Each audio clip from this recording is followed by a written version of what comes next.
Welcome back to Beyond the Apple, reframing conversations in education. And today's topic is assessment, but specifically, we are going to talk about equitable scoring. Right. And when we talk about Fun, lots of fun.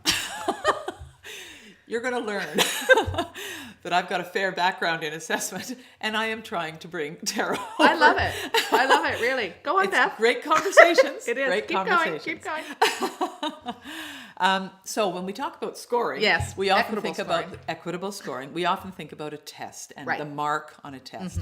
But really, we think about scoring in terms of gathering information about Right. student learning. And we want to do that in an equitable way. Absolutely. So there are scoring guides and lessons about learning how to score.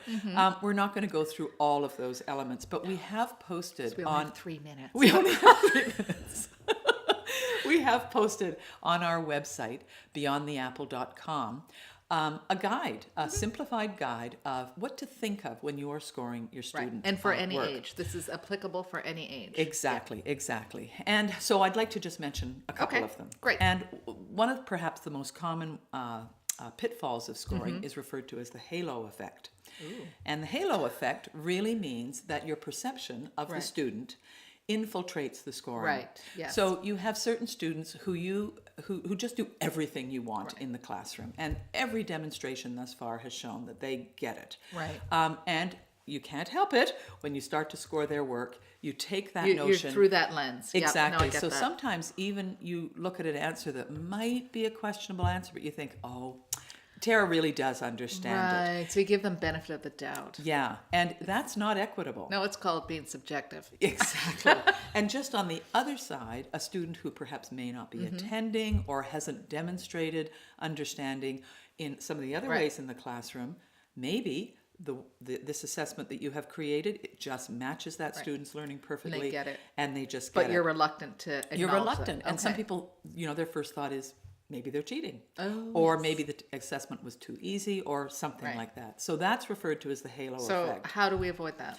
You become aware of it. Okay. And you Be just... reflective about it. Yep. Yeah. And sometimes it really, really helps to cover the student name Right. as you are scoring the You work. can probably know the handwriting. You do, you do. And then many teachers, more and more Right. now, teachers are getting together and asking other teachers Right. to score Yep. because a well-written assessment with a good scoring guide really should be Yep. scored by anyone Yep. if it's clear. The other thing to remember is make sure that when you're scoring your student work, that inconsequential matters don't impact the scoring. Okay, give me an example of that. Okay, so let's say you're doing a math assessment. Okay. Whether it's a test or problem solving or whatever, but it involves some written work.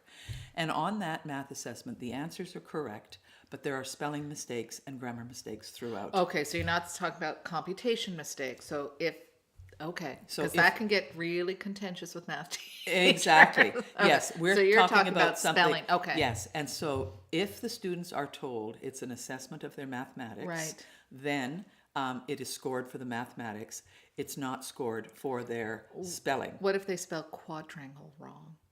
If they can demonstrate understanding of quadrangle or Okay. reciprocal, All right. I'm okay with Okay. that. Now, I'm not diminishing the importance Right. of spelling, but you really have to be careful if it is a mathematics assessment, you mark or score the mathematics. Right. Of course, you make note of the spelling errors. Unless you've told the students ahead of time, right? If you told them you are marking on all of those areas, Yes. then that is equitable. But if you haven't told them, Right.